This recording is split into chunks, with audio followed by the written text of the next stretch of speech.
Good morning. We're going to talk about the magic motto today. And I just had this. This is my 1973 edition of Kabbalah of Aleister Crowley. Yes, I got it. It was 1974, I think, when I bought this. But anyway, that, as I mentioned the other day, that is my for many years, that was my magical motto, Adeo Sat Beni. And so we're going to talk about your magical motto, your homemade magical motto from this book right here, Homemade Magic, soon to be released in another edition, a new edition. Don't spend $900 on this old edition because I get none of that, okay? It's been out of print for a couple of years, so any way you get this, I'm not going to get any of that money, okay? So just wanted you to know that. Chapter 2, your homemade magical motto. Epigram is simple. Halt. Who goes there? There's no time like the present. That's more than a cliche. It's a cosmological fact. It's time to give yourself a magical motto. But before you go changing things, I want you to first take a moment to appreciate the magic of your given name. Because in actuality, this is your first and most powerful magical motto. I'm lucky. I like my name. Right up until the time my father died, he insisted that I never change or even alter the spelling of my name. As a child, I complained to him about Lon Milo being so weird and different. You have a magic name, he insisted. Don't ever change it. Don't even change the spelling or the capitalization. Now, Dad certainly wasn't a Kabbalist or a mystic, so I'm not sure how he was defining the word magic. But he was very serious and insistent. Your given name is profoundly magical. Your name is the magical incantation that invokes you. Think about it. The sound of your own name brings you alive to the awareness of yourself. When you're in a public place or a room full of people and you hear your name being called, what happens in your mind? Here I am, you say in your soul. You remember who you are. You identify yourself to yourself. You acknowledge your presence, your life, your existence. The sound of your own name wakes you up, and that's precisely what a magical motto should do. If you already have a magic motto, you might consider coming up with a new one. Go ahead, don't be shy. Think about renaming yourself. Make it something that sounds cool and perhaps even a little pretentious.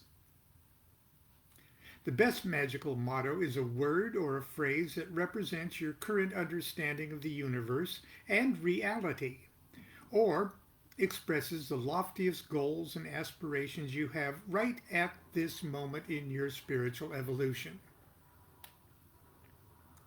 As time passes and you grow wiser and more insightful, you will most likely want to trade in the old motto and choose a new and improved one. One that more accurately reflects your increased level of enlightenment, not to mention your expanding capacity for pretension.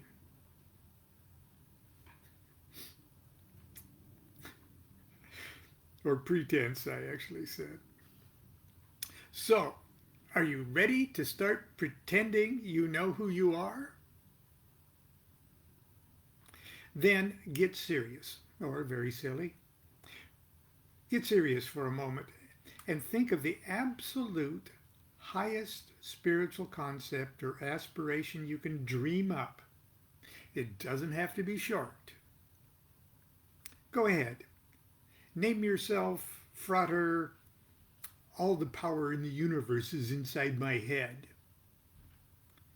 You'd then be Frater Atpituiimh. Or Soror, the archangels grovel and bow down to my awesome coolness. Tagabdtmac.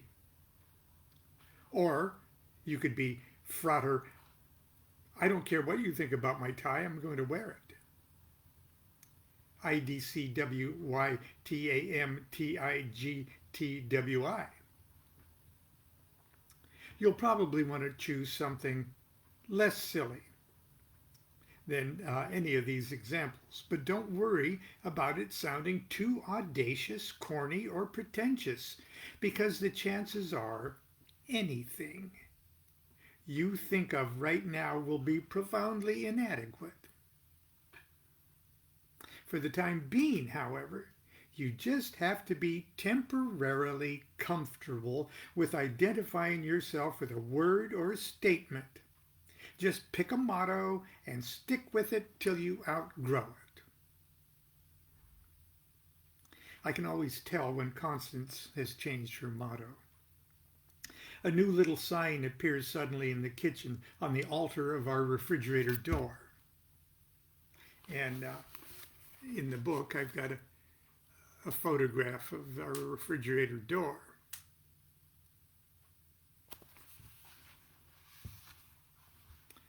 The caption reads, our refrigerator altar. Most everyone decorates the refrigerator door.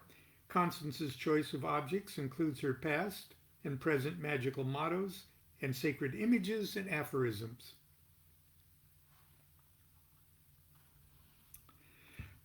Back to the text. Her first motto was beauty, growth, balance. A few years later, she became Sister So What? For years after that, she simply identified with the prime number 83 because of something she read in Aleister Crowley's essay on numbers, where he wrote, 83, consecration, love in its highest form, energy, freedom, amrita, aspiration, the root of the idea of romance plus religion.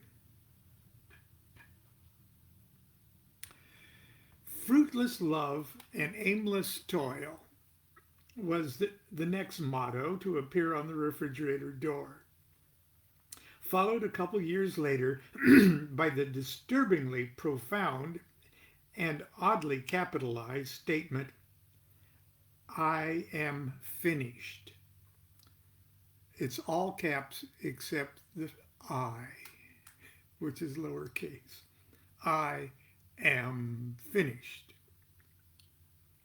Presently, she is glory to God. My first attempt at a magical motto wasn't a motto at all, but a number. My father's admonition never to change my name got me thinking about the Kabbalistic virtues inherent in the letters of my own name. I converted the letters into their Hebrew equivalents using the chart I created similar to this. And I put it right here. But I also posted it just a minute ago on my Facebook page. So that's one way you could take the English alphabet and assigning it the numerical values of the Hebrew alphabet. It's not perfect, but it's there. When you add Lon Milo DuQuette, it adds to 444. L30, O70, N50, M40, I10, L30, O70, D4, U6, Q100, U6, E5, T9, T9, E5, 444. There are other ways to use Hebrew letters to spell out Lon Milo DuQuette, but to me this was the simplest and most straightforward rendering of the name.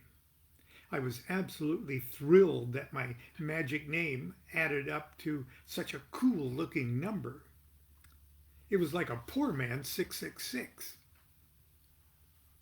I consulted a table of important Kabbalistic words and their number equivalents, and to my disappointment discovered that 444 was not a number to get too excited about.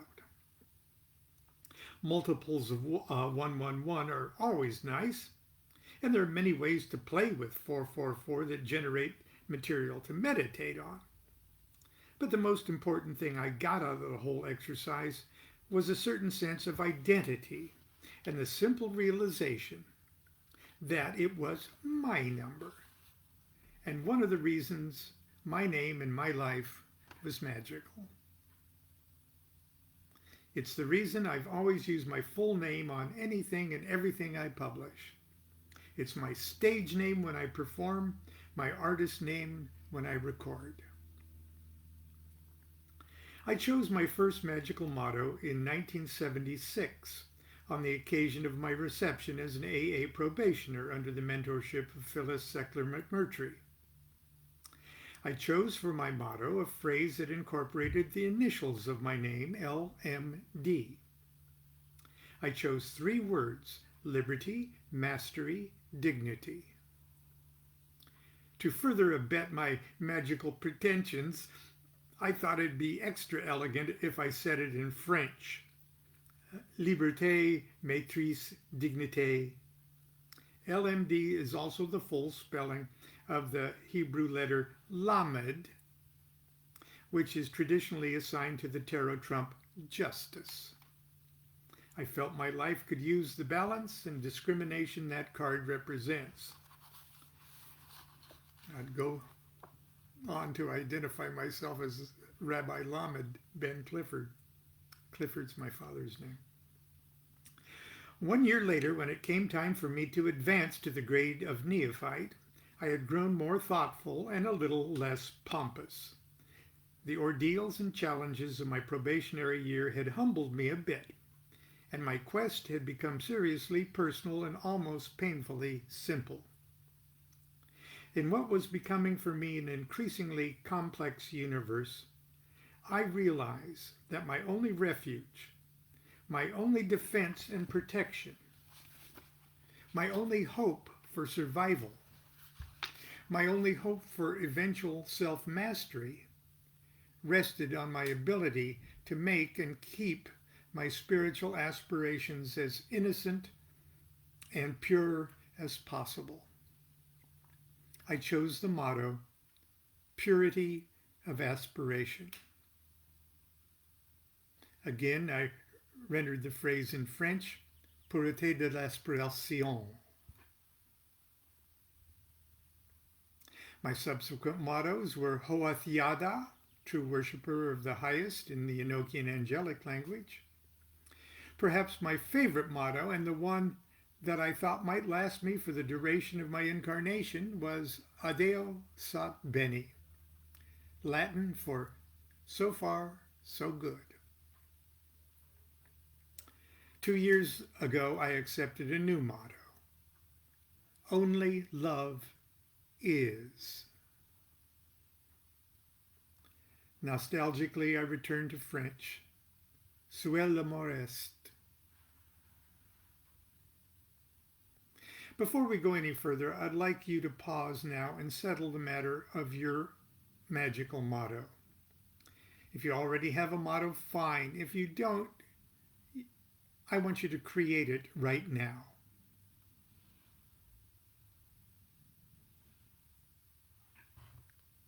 I'm tapping my foot while you create your motto. Got it? Good.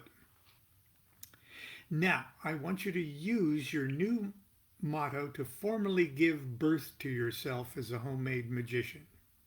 I'm serious. Do you think you can become a magician just by reading about it? No. You actually have to do stuff yourself, stuff that no one else can do for you. Sorry, this is your show. In order to give birth to yourself, you need to be your own mother, father, midwife, and baby. So please listen up. To illustrate their condition of spiritual blindness, candidates for initiation are, or at least have been since time immemorial, first blindfolded, hoodwinked, and bound, hand and foot at the beginning of a ceremony. This is obviously a disturbing and uncomfortable position to find oneself in, and that's exactly why it's done. It's supposed to be disturbing and uncomfortable. Before initiation, we dwell in darkness, blind to the light of the greater reality that is enjoyed by the more spiritually enlightened. The candidate is unable to move forward effectively in the blind and ignorant state, unable to help himself or herself, let alone others, while in this sorry condition. As the ceremony proceeds, the bound and hoodwinked candidate travels or is led around the temple or lodge room and is taught certain lessons. Eventually, as the candidate grows in knowledge and wisdom, the fetters are gradually removed. The climax of this part of the initiation ceremony is when the hoodwink is removed and the candidate is brought to light. But before this supreme moment, the candidate must first take an oath. It's a scary thing, being obliged to take a solemn oath in a ceremony like this. After all, you're making some very serious promises to people you can't even see while being tied up and completely at their mercy. In a temple or lodge room ceremony, the candidate must do a little soul searching. Pragmatically, it's clear that unless he or she goes ahead and takes the oath, the initiation will not continue. The blindfold will stay on, and he or she will be removed from the initiation chamber and sent back into the outer darkness. Almost always, the candidate dutifully proceeds to repeat the oath, no matter how it is worded. Because in truth, he or she is mildly confident that nothing too bad will happen.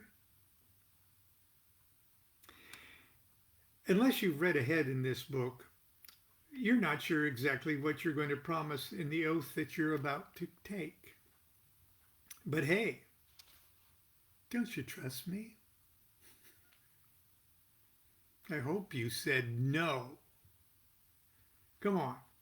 Even though you think it's silly, take the first step in your homemade initiation. It's disarmingly simple, and it'll only take an eternal moment.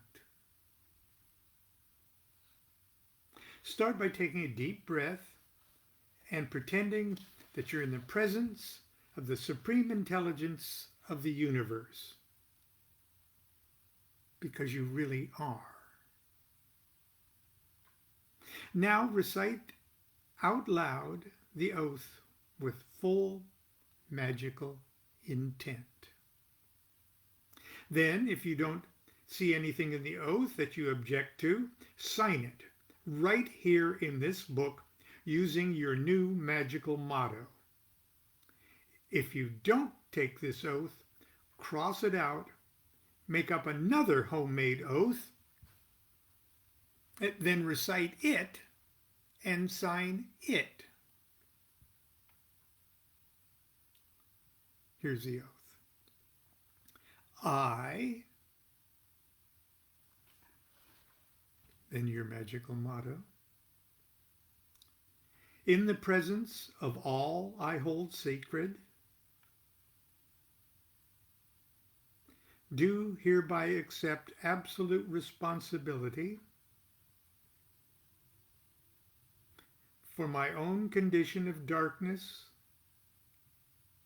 and ignorance, and solemnly acknowledge and declare that ultimately only I can bring myself to light.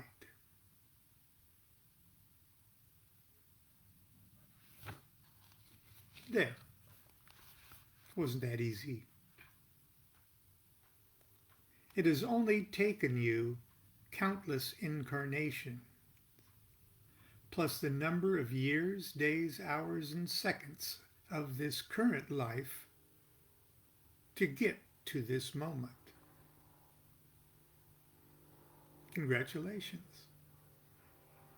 The hardest part is over. You are off to a good start and are now properly pretending to know who you are. You are now ready to undergo the ordeal of initiation. Where do you go to be initiated? How about initiating yourself? Right at home. Tomorrow at 10 o'clock, we'll go to Chapter 3, Homemade Initiation. Well, as you can see, I'm kind of dressed up today because in just a few minutes I've got an online kind of interview that I'm dressing up for. Constance insists that I look sharp.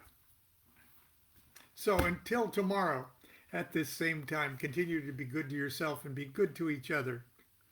Do what thou wilt shall be the whole of the law. Love is the law. Love under will.